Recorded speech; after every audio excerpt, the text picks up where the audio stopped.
Bonjour à vous, c'est Josué et le thème du message d'aujourd'hui c'est qu'est-ce qui bloque vos prières. Vous devez savoir qu'en tant que chrétien, lorsque vous priez, il y a des choses qui peuvent faire en sorte que vous ne soyez pas exaucé. La première chose que vous devez comprendre, c'est que l'inquiétude bloque vos prières. Qu'est-ce que ça veut dire? Ça veut dire que lorsque vous finissez de prier et que vous continuez à vous inquiéter par rapport à votre problème, cette prière ne sera pas exaucée. Vous savez, quand quelqu'un prie, et que cette personne s'inquiète, a peur par rapport à ce dont il vient de prier, je sais que cette personne ne sera pas exaucée. Je me rappelle une fois d'une fille qui priait pour un gars qui était à l'hôpital. Et elle a prié. Il était gravement malade, il était sur le point de mourir et elle a prié. Elle a dit, Seigneur, je t'en supplie, guéris-le, sauve-le au nom de Jésus. Et pendant que je discutais avec elle, je me rendais compte qu'elle était inquiète. Elle était en train de se ronger les ongles. Elle était dans la peur. Elle disait, ah, si on m'appelle et qu'il est mort. Et finalement, qu'est-ce qui s'est passé? 3 jours plus tard, il est mort. Pourquoi? Parce que l'inquiétude a bloqué sa prière. Quand vous êtes inquiet, écoutez, moi je suis là pour vous dire la vérité. Je ne suis pas là pour vous mentir. Je ne suis pas là pour vous raconter du n'importe quoi. Moi, je suis là pour vous dire la vérité. Lisez la Bible. Vous n'allez pas voir quelqu'un que lorsqu'il prie et qu'il est inquiet, sa prière est exaucée. Vous ne verrez pas ça dans la Bible. Quand vous finissez de prier, je prends un exemple. Vous priez pour un travail. Seigneur, donne-moi un travail. Et après avoir fini de prier, vous continuez à cultiver l'inquiétude. Ah, est-ce que je vais travailler un jour? Ah, vraiment? Est-ce que je vais réussir à travailler? Ah, vraiment, est-ce que ça va marcher? Quand vous cultivez l'inquiétude, vous savez ce qui se passe. Vous annulez votre prière.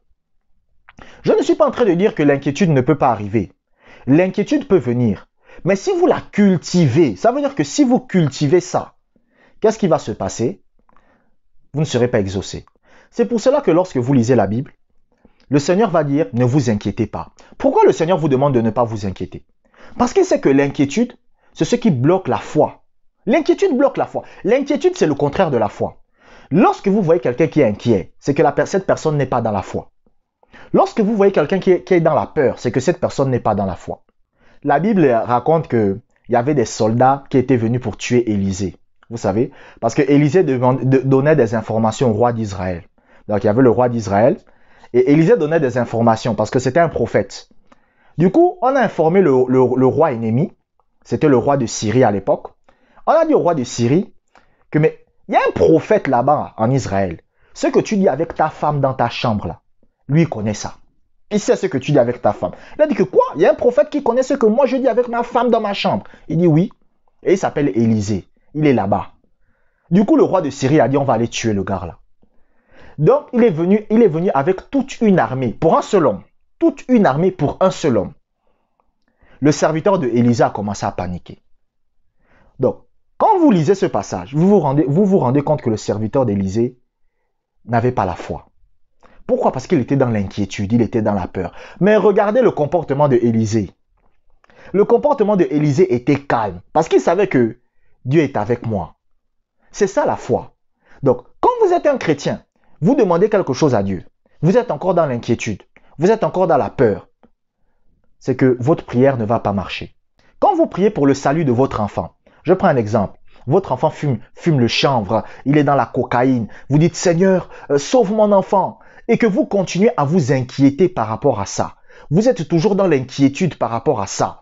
Ah, est-ce que mon enfant sera sauvé un jour? Ah, est-ce que mon enfant va arrêter la drogue un jour? Votre prière ne sera pas exaucée. L'inquiétude, c'est ce qui bloque la prière.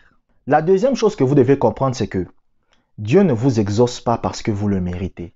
Voici la deuxième chose qui empêche les chrétiens de recevoir la réponse à la prière. Beaucoup de chrétiens, lorsqu'ils prient, ils se disent qu'ils méritent d'être exaucés par Dieu.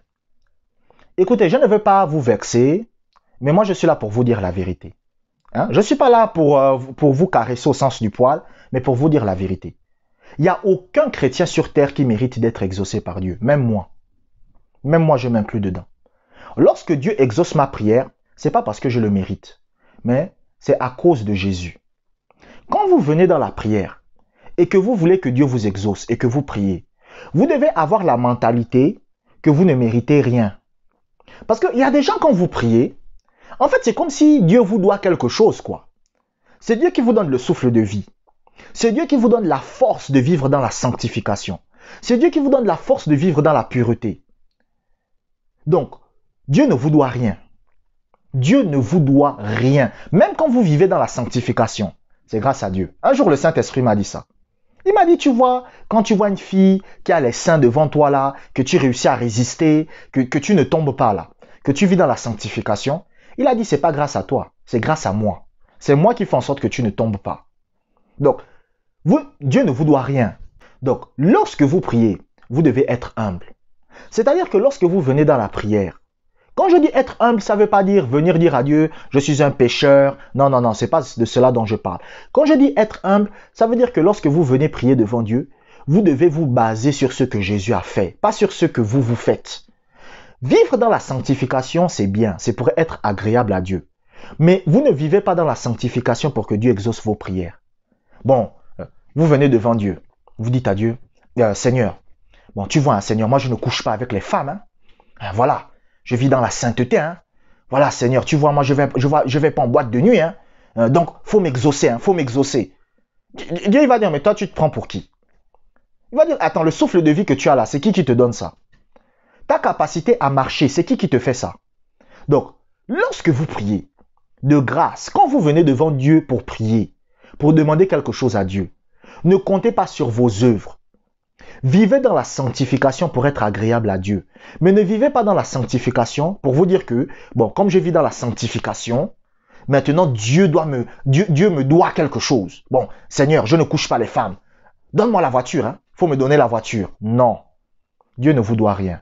Je suis désolé de vous le dire. Peut-être que ce que je dis, ça fâche certains, mais je vous dis la vérité. Quand vous priez, vous devez venir en comptant sur ce que Jésus a fait. C'est ce que moi je fais. Quand je viens devant Dieu et que je demande quelque chose à Dieu, moi je dis à Dieu, Seigneur, je vis dans la sanctification, mais ce n'est pas à cause de la sanctification que tu m'exauces. Seigneur, j'essaye de pratiquer ta parole tout le temps, mais ce n'est pas à cause de ça que tu m'exauces. Mais je sais que tu m'exauces à cause de ce que Jésus a fait pour moi, parce que Jésus est mort sur la croix pour moi. Quand Dieu écoute ça, Dieu dit, oui, là c'est bon. Pourquoi? Parce que lorsque je viens demander quelque chose à Dieu, je ne viens pas sur la base du mérite. C'est pour ça que même il y a des chrétiens, vous allez voir que... écoutez, je vais même vous révéler un secret. Parfois, il y a des chrétiens qui ne sont pas guéris à cause de ça. Vous dites, oh Seigneur, je vais à l'église tous les dimanches. Oh Seigneur, je lis ma Bible. Oh Seigneur, je prie tout le temps. Tu dois me guérir. Et vous allez voir une fille qui était une prostituée. Elle vient devant Dieu. Elle dit, Seigneur, à cause de Jésus, guéris-moi. Et elle est guérie. Parce qu'elle ne compte pas sur ses œuvres. Mais lorsque vous comptez sur vos œuvres, c'est plus bon. Je ne suis pas en train de dire que vous ne devez plus vivre dans la sanctification. Vivez dans la sanctification pour être agréable à Dieu.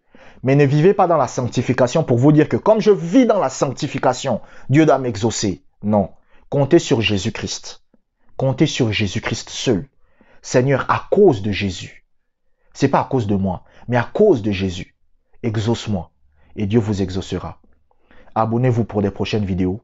Merci d'avoir regardé cette vidéo jusqu'à la fin. Que la grâce du Seigneur soit avec vous.